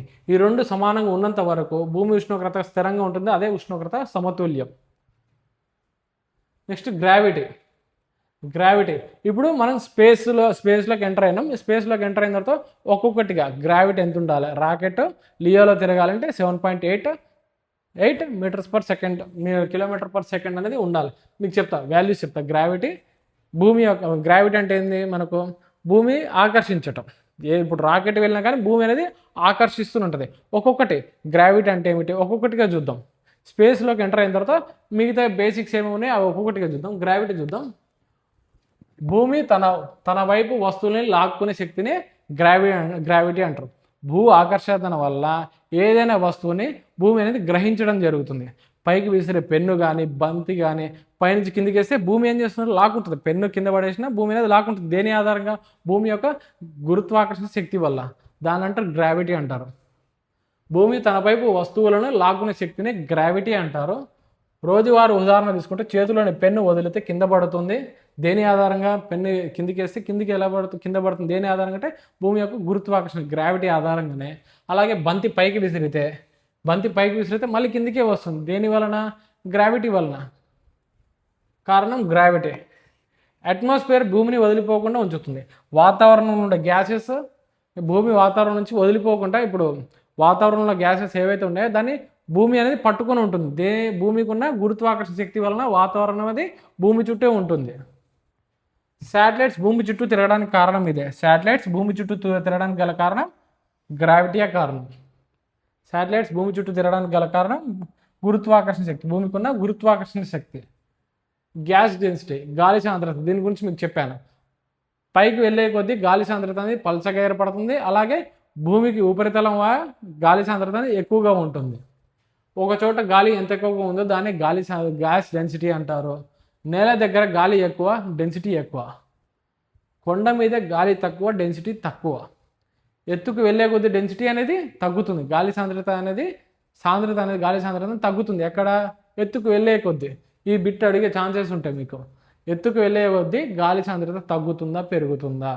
ఎత్తుకు వెళ్ళే కొద్దీ గాలి సాంద్రత తగ్గుతుంది. నెక్స్ట్ తీసుకుంటే డ్రాగ్ గురించి మీకు చెప్పా. గాలి వల్ల కదులుతున్న వస్తువుకి వచ్చే అడ్డంకిని డ్రాగ్ అంటారు. గాలి వల్ల కదులుతున్న వస్తువుని అవరోధంగా నిలిచేదాన్ని డ్రాగ్ అంటారు. రోజువారీ ఉదాహరణ, గాలిలో నడిస్తే కష్టం. గాలిలో ఎదురు వెళ్తామా? గాలిలో ఎదురుగా వస్తుంటే వెళ్తే కష్టం. డ్రాగ్ అనేది ఏర్పడుతుంది, అవరోధం అనేది ఏర్పడుతుంది. అలాగే నీటిలో నడిస్తే ఇంకా కష్టం. డ్రాగ్ అనేది ఇంకా ఎక్కువగా ఉంటుంది నీటితో. డ్రాగ్ ఎక్కువైతే, డ్రాగ్ అనేది ఎక్కువైంది అనుకో, వేగం తగ్గుతుంది. డ్రాగ్ ఎక్కువైతే వేగం తక్కువ అవుతుంది, ఎక్కువ శక్తి అవసరం. రాకెట్ పరంగా చూసుకుంటే డ్రాగ్ ఇప్పుడు ఎక్కువైంది అనుకోండి, గాలి అనేది అట్మాస్ఫియర్ అనేది గాలి సాంద్రత ఎక్కువ ఉన్నప్పుడు ఏమవుతుందంటే డ్రాగ్ అనేది ఎక్కువగా ఉంటుంది, వేగం అనేది తగ్గుతుంది. రాకెట్ ఒక స్పీడ్ అనేది తగ్గుతుంది. డ్రాగ్ అనేది ఎక్కువ ఉంటే రాకెట్ స్పీడ్ అనేది తగ్గుతుంది. దీని ఆధారంగా ఏముంది? ఫ్యూయల్ అనేది ఎక్కువగా ఖర్చు చేయాల్సిన అవసరం ఏర్పడుతుంది. ఎక్కువ శక్తి అవసరం, ఎక్కువ ఫ్యూయల్ అనేది ఖర్చు పెడుతుంది. రాకెట్కి డ్రాగ్ ఎందుకు సమస్య? లాంచ్ సమయంలో రాకెట్ ఇంకా లాంచ్ సమయంలో రాకెట్ గాలి ఉన్న ప్రాంతంలో ఉంటుంది. రాకెట్ చాలా వేగంగా పైకి వెళ్తుంది. డ్రాగ్ ఎక్కువగా ఉంటే ఫ్యూయల్ ఎక్కువగా ఖర్చు అవుతుంది. ఓకేనా? అదొకటి. అందుకే రాకెట్స్ ఏరోడైనమిక్ షేప్స్తో ఉంటాయి. రాకెట్స్ ఎందుకు ఏరోడైనమిక్ షేప్స్తో ఉంటాయి? ఒకవేళ రాకెట్ అనేది ఈ డబ్బా ఆకారంలో ఉంటే, ఇట్లా మనకు మొత్తం ఈ షేప్లో ఉంటుంది కదండి రాకెట్ అనేది.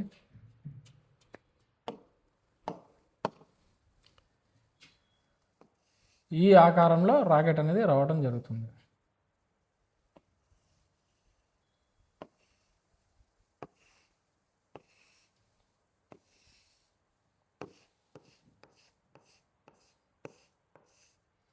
ఈ విధంగా ఉంటుందండి. ఈ షేప్ ఎందుకోసం మనకి ఇక్కడ షేప్ ఈ విధంగా ఏరోడైనమిక్స్ అంటే గాలి ఒక డ్రాగ్ నుంచి తప్పించుకోవడానికి ఈ షేప్ అనేది పెడతారండి. ఇక్కడ చూడండి, అందుకే రాకెట్స్ ఏరోడైనమిక్ షేప్స్తో ఉంటాయి. తర్వాత అప్పర్ అట్మాస్ఫియర్లో చేరేలా లాంచ్ చేస్తారు. శాటిలైట్కి డ్రాగ్ ఎందుకు తక్కువ? రాకెట్కి డ్రాగ్ అనేది ఎక్కువ ఉంటుంది. ఈ వెహికల్స్ ఏదైతే ఉంటుందో ఈ వెహికల్కి డ్రాగ్ అనేది ఎక్కువ ఉంటుంది. ఈ వెహికల్స్కి డ్రాగ్ అనేది ఎక్కువ ఉంటుంది. కానీ శాటిలైట్స్ అంటే దీనికి బూస్టర్స్ ఉంటాయండి.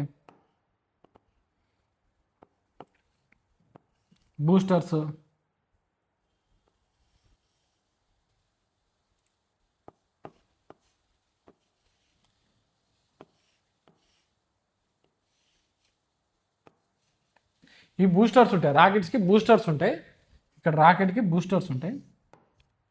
మీకు తర్వాత విజువల్ రూపంలో చూపిస్తాను.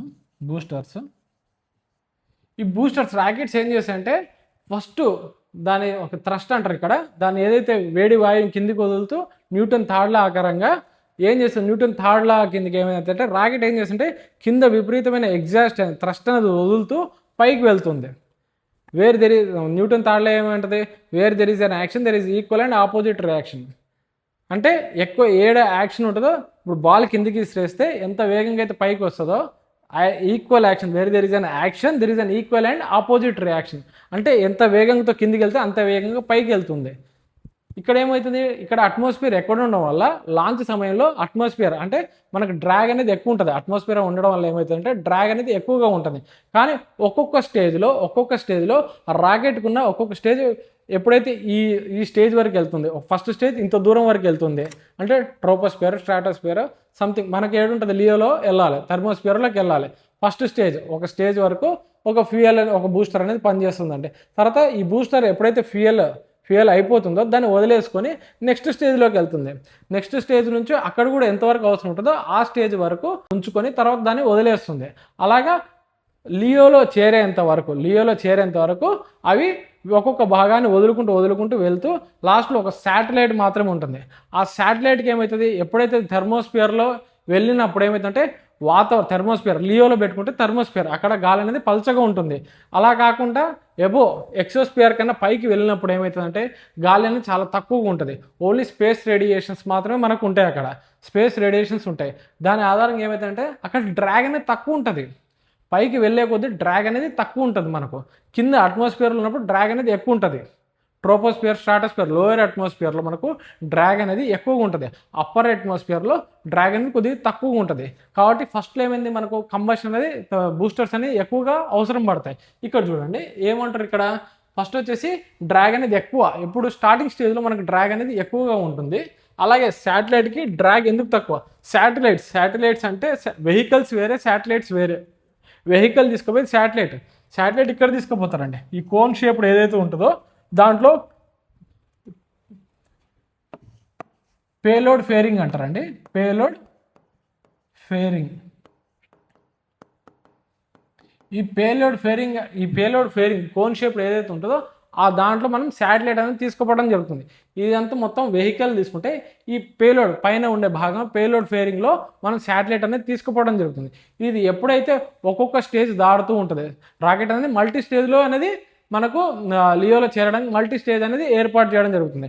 ఒక్కొక్క స్టేజ్లో ఒక్కొక్క బూస్టర్ని కానీ ఏదైతే అవసరం లేని భాగాలు కానీ మధ్యలో వాతావరణంలో వదిలేసుకుంటూ వెళ్తుంది. ఒక స్టేజ్ కంప్లీట్ అయిపోయిన దానికి సంబంధించిన వస్తువు ఏదో ఉంటుందో దాన్ని వదిలేసుకుంటూ ముందుకు అనేది వెళ్ళడం జరుగుతుంది. ఇక్కడ పేలోడ్ ఫేరింగ్ అంటే ఈ ఫేరింగ్ అనేది ఏం చేస్తుందంటే ఏదైతే ఉంటుంది ఈ పేలోడ్ ఫేరింగ్ అనేది శాటిలైట్ అనేది కాపాడుతుంది. అలాగే గాలి యొక్క ర్యాపిడ్ ఆధారంగా దాని యొక్క హీటింగ్ ఉంటుంది కదండి, ఆ హీటింగ్ని తట్టుకుని ఉండేటట్టుగా ఇక్కడ అనేది డిజైన్ చేయడం జరుగుతుంది. దీన్ని అంటారు పేలోడ్ ఫేరింగ్ అంటారు. ఇక్కడ శాటిలైట్కి ఏమవుతుంది, స్టేజెస్ దాటిన తర్వాత ఏమవుతుందంటే ఈ శాటిలైట్ అనేది డ్రాగ్ అనేది చాలా తక్కువ ఉంటుంది. రాకెట్కి వెహికల్కి మాత్రం స్టార్టింగ్ స్టేజ్ లాంచ్ సమయంలో డ్రాగ్ అనేది ఎక్కువగా ఉంటుంది. శాటిలైట్ ఎప్పుడైతే ఈ స్టేజెస్ దాటుతుందో 1, 2, 3 స్టేజెస్ లేకపోతే ఒక్కొక్క దానికి ఒక్కొక్క స్టేజ్ ఉంటుంది. ఒకదానికి 4 ఉంటాయి, ఒకదానికి 3 స్టేజెస్ ఉంటాయి. మనం ఎక్కడైతే చేర్చాలో శాటిలైట్ని ఏ ఆర్బిట్లో అయితే చేర్చాలో, లియోలో కానీ, మియోలో కానీ, జియోలో కానీ ఏ ఆర్బిట్లో చేర్చాలో దాని ఆధారంగా స్టేజెస్ అనేది నిర్ణయించబడతాయి. శాటిలైట్కి అనేది డ్రాగ్ అనేది తక్కువగా ఉంటుంది. అలాగే లాంచ్ సమయంలో డ్రాగ్ అనేది ఎక్కువగా ఉంటుంది. ఇక శాటిలైట్కి డ్రాగ్ ఎందుకు తక్కువ, శాటిలైట్ ఎత్తులో గాలి చాలా పలుచగా ఉంటుంది, డెన్సిటీ తక్కువ, డ్రాగ్ తక్కువ. శాటిలైట్ సులభంగా ఆర్బిట్లో తిరుగుతుంది. ఇప్పుడు మీకు అర్థమైంది కదండి, శాటిలైట్కి అనేది డ్రాగ్ అనేది తక్కువ ఉంటుంది. లాంచ్ సమయంలో రాకెట్కి డ్రాగ్ అనేది చాలా ఎక్కువగా ఉంటుంది. ఇక్కడ రాసుకోండి.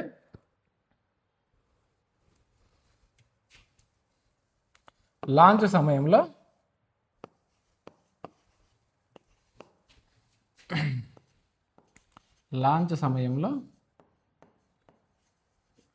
డ్రాగ్ అనేది ఎక్కువగా ఉంటుంది. అలాగే శాటిలైట్కి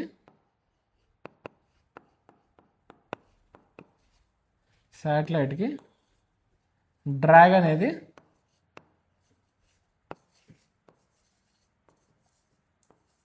తక్కువగా ఉంటుంది.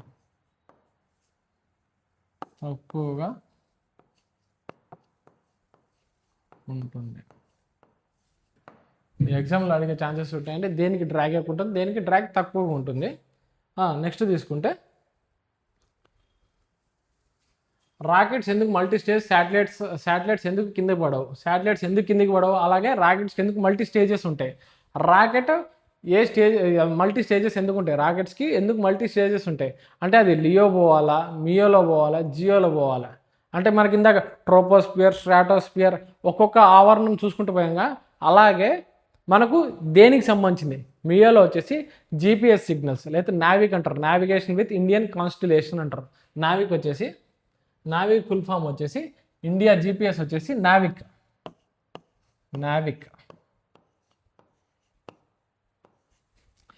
నావిక్ అంటే navigation with Indian constellation. NavIC full form వచ్చేసి నావ్ అంటే నావిగేషన్ విత్ ఇండియన్ కాన్స్టిలేషన్.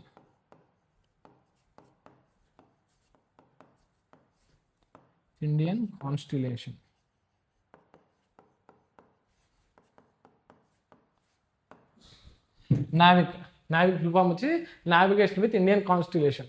మనకి ఏదైతే టీవీ సిగ్నల్స్ వచ్చేసి మియోలో పెడతారు, లియో, మియో, జియో అంటారు. లియో, మియో, జియో. లియో అంటే లో ఎర్త్ ఆర్బిట్, లోయర్ ఫేస్లో ఉంటుంది కాబట్టి లో ఎర్త్ ఆర్బిట్. ఈ లియో ఎక్కడ ఉంటుంది మనకు థెర్మోస్పియర్లో ఉంటుంది. ఇందాక మీకు చెప్పాను లియో వచ్చేసి థెర్మో ఆవరణంలో ఉంటుంది. మియో వచ్చేసి మనకు మియో అంటే మిడిల్ ఎర్త్ ఆర్బిట్స్. ఇది ఒక్కొక్కటిగా చెప్తాండి. మియో అంటే మిడిల్ ఎర్త్ ఆర్బిట్స్, జియో అంటే జియో స్టేషనరీ ఎర్త్ ఆర్బిట్స్. ఇది లియో, మియో, జియో. మీకు ట్రోపో, స్ట్రాటో ఎలాగైతే ఉంటాయి ఇది కూడా లియో, మియో, జియో అనేది ఉంటుందండి. ఇక్కడ లియో వచ్చేసి మనకు రేడియో సిగ్నల్స్ అలాగే మొబైల్ సిగ్నల్స్ వచ్చేసి లియోలో ఉంటాయి. మియోలో వచ్చేసి నావిక్, జీపీఎస్, అదే గ్లాస్ నాస్ మీకు ఇందాక చెప్పినట్టు ఇవి జీపీఎస్ సంబంధించిన సిగ్నల్స్ మియోలో ఉంటాయి. అలాగే టీవీ సిగ్నల్స్, కమ్యూనికేషన్ ఏవైతే ఉంటుందో దాన్ని జియోలో పెడతారండి.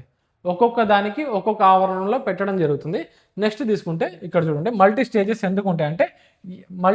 ఎందుకు ఉంటాయంటే ఏ స్టేజ్కి పోవాలి, లియోకి పోవాలా, మియోకి పోవాలా, జియోకి పోవాలా. లియోకి అయితే ఎన్ని స్టేజెస్ ఉంటాయి, ఎన్ని స్టేజెస్ అంటే దాని మీద ఆధారపడి ఉంటాయి ఎంతవరకు ఆ ఫ్యూయల్ అవసరం ఉంటుంది. దాని ఆధారంగా మల్టీ స్టేజెస్ అనేది ఏర్పాటు చేయడం జరుగుతుంది. రాకెట్స్కి మల్టీ స్టేజెస్ అనేది ఏర్పాటు చేయడం జరుగుతుంది. అలాగే శాటిలైట్స్ ఎందుకు కిందకి పడవు, శాటిలైట్స్కి ఇటు భూ ఆకర్షణ శక్తి ఉంటుంది, అలాగే ముందుకు పోయే ఫ్యూయల్ ఇది ఉంటుంది, ఫ్యూయల్ సంబంధించింది ఉంటుంది కాబట్టి ముందుకు పోతుంది. భూ ఆకర్షణ వల్ల కింద పడిపోతాయండి రాకెట్స్. కాకపోతే దాంట్లో ఉన్న ఫ్యూయల్ ఆధారంగా ఏం చేస్తాయి, లియో ఆర్బిట్లో శాటిలైట్ ఇలా ఒక్కొక్కటి చెప్తాను. ముందు మల్టీ స్టేజ్ చూద్దాం. రాకెట్స్కి ఎందుకు మల్టీ స్టేజ్, రాకెట్స్కి చాలా ఎత్తుకు చాలా వేగంతో వెళ్ళాలి. రాకెట్స్ అనేది చాలా ఎత్తుకు వెళ్ళాలి, చాలా వేగంతో వెళ్ళాలి. ఒకే దశతో సింగిల్ ఇంజన్ ప్లస్ ఫ్యూయల్ అనేది సాధ్యం కాదు.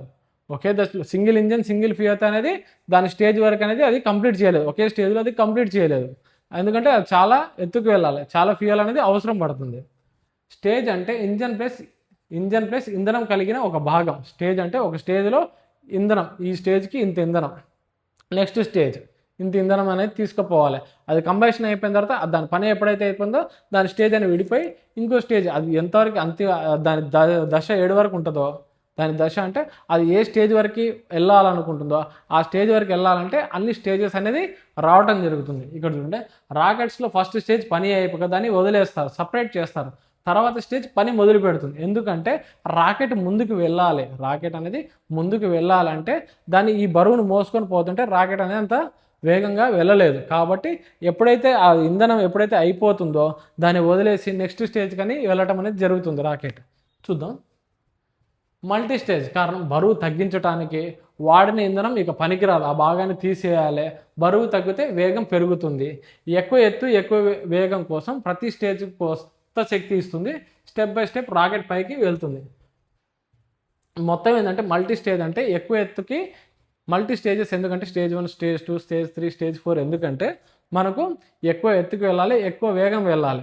ఎక్కువ ఎత్తుకు వెళ్ళాలంటే ఏంది, ఎప్పుడైతే ఫ్యూయల్ అనేది తీసుకుంటాం మనము ఒక స్టేజ్లో ఒక ఫ్యూయల్ దాని పని అయిపోయిన తర్వాత దాన్ని వదిలేస్తే ఏమైతే రాకెట్ అనేది బరువు అనేది తగ్గిపోతుంది, వేగం అనేది పెరుగుతుంది. అలాగే మల్టీ స్టేజెస్ అనేది రాకెట్లో చేయడం అనేది జరుగుతుందండి. నెక్స్ట్ రాకెట్ను మల్టీ స్టేజ్గా నిర్మిస్తారు. ఎందుకంటే ప్రతి దశ తర్వాత బరువు తగ్గి ఎక్కువ ఎత్తుకి మరియు వేగం సాధించవచ్చు. నెక్స్ట్ తీసుకుంటే శాటిలైట్ మీద పనిచేసే 2 శక్తులు. ఇప్పుడు ఏదైతే శాటిలైట్ ఉందో దాని మీద పనిచేసే శక్తులు ఏవేవి ఉంటాయి? గ్రావిటీ అనేది ఫస్ట్ ఉంటుంది.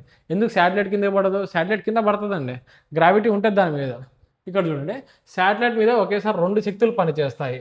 ఈ 2 శక్తుల ఆధారంగా శాటిలైట్ అనేది ఒక మూమెంట్లో తిరుగుతూ ఉంటుంది. ఫస్ట్ వచ్చేసి గ్రావిటీ, భూమి శాటిలైట్ కిందికి లాగుతుంది.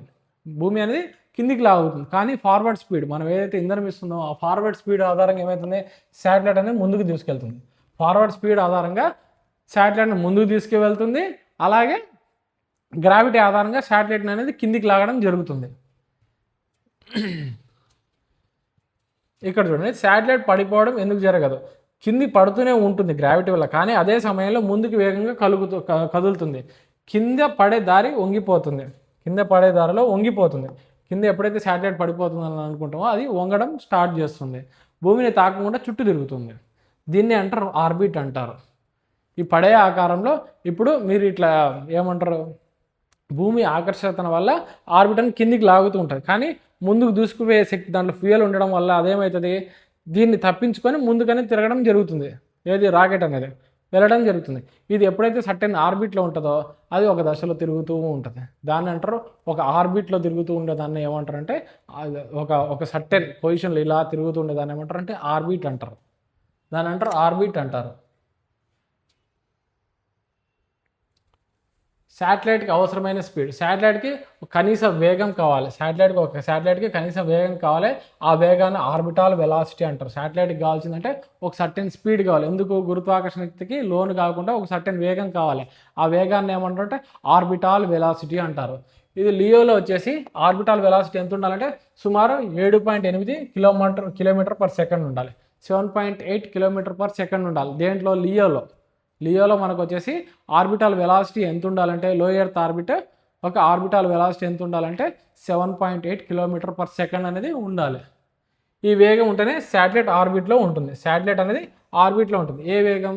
7.8 కిలోమీటర్ పర్ సెకండ్ అనేది వేగం కలిగి ఉంటేనే ఆ శాటిలైట్కి అది ఆర్బిటాల్ వెలాసిటీలో ఉంటుంది. లేకపోతే భూమి యొక్క గురుత్వాకర్షణ శక్తి వల్ల కిందికి పడిపోతుంది.